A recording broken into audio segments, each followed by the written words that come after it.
ட்ரைனிங்லேயே தமிழ்நாட்டில் ரொம்ப கஷ்டமான ட்ரைனிங் வந்து மணிமுத்தாறு தான். ஏன்னா அந்த சூழலே அப்படி இருக்கும். நீங்கள் யாராவது மனிதர்களை பார்க்குறதுனால அங்கேருந்து ஒரு 12 கிலோமீட்டர் இல்லை அதாவது மனிதர்களே பார்க்க முடியும். அந்த ரூட் மாறிச்சு, அந்த இடம் ஒரு ட்ரைனிங்க்கான அத்தனை தகுதியும் இருக்கிற இடமா மணிமுத்தாறு இருக்குது. 100% ஒரு ட்ரைனிங்காகவே ஒரு இருக்கிற இடம் மாதிரி ஒரு இடம். காலையில் நாங்கள் வந்து ஒரு 4-4:30 மணிக்கு எந்திரிச்சிட்டோம்னா அதுக்கப்புறம் போயிட்டு டாய்லெட் போயிட்டு எல்லாமே வர்றதுக்கு கரெக்டாக வந்து ஒரு 6 மணிக்கு நாங்கள் வந்து 5 மணிக்கு நாங்கள் கிரௌண்டில் ஃபால் ஆகிடுவோம். போயிட்டாங்கன்னா ஃபால் ஆகிட்டு 1 மணி நேரம் நின்றுக்கிட்டே இருப்போம்.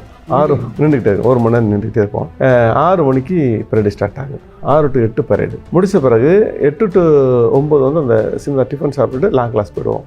11 மணி நேரம் லா கிளாஸு, அப்புறம் 1/4 மணி நேரம் சின்ன டிபி ரெக்கமெண்ட் கொடுப்பாங்க. திருப்பி லா கிளாஸு, திருப்பி வந்து 1 மணி நேரம் வந்து அதை சாப்பிட்டோன்னே ஒரு ரெஸ்ட் எடுப்போம். திருப்பி 3 to 6 வந்து பரேடு. அது மாதிரி முடித்தோடனே அதுக்கப்புறம் ரோல் கால்னு ஒன்று இருக்குது. அந்த ரோல் கால் தான் ரொம்ப இருக்குல்ல, பரேடு கூட செஞ்சிடலாம். அந்த ரோல் கால் தான் கஷ்டமாக இருக்கும். ஏன்னா ரோல் கால் 2 மணி நேரம் நடக்கும்.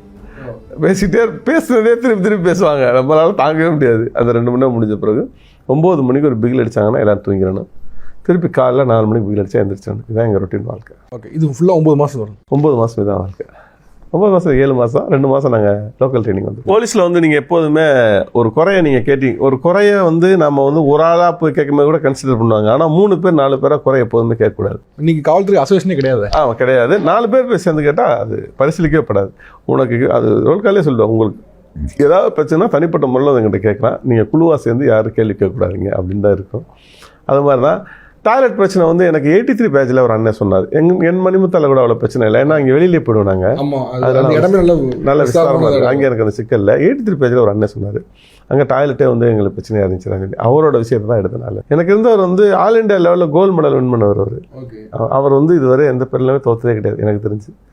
அப்படி தான் இருந்தார், இன்க்ளூடிங் உங்கள் பேரோடு சேர்த்து. ஆமாம், என்னதையும் சேர்த்து. அவர் யாருமே ஜெயிக்கவே முடியாதுங்கிற மாதிரி ஒரு ஆள் இருக்கும். பரேடில் அவருக்கு எந்த ஸ்டெச் எல்லாமே எனக்கு தெரியும். வெப்பனில் அப்படி விளையாடுவார். பட் பெரிய ஜீனியஸ்.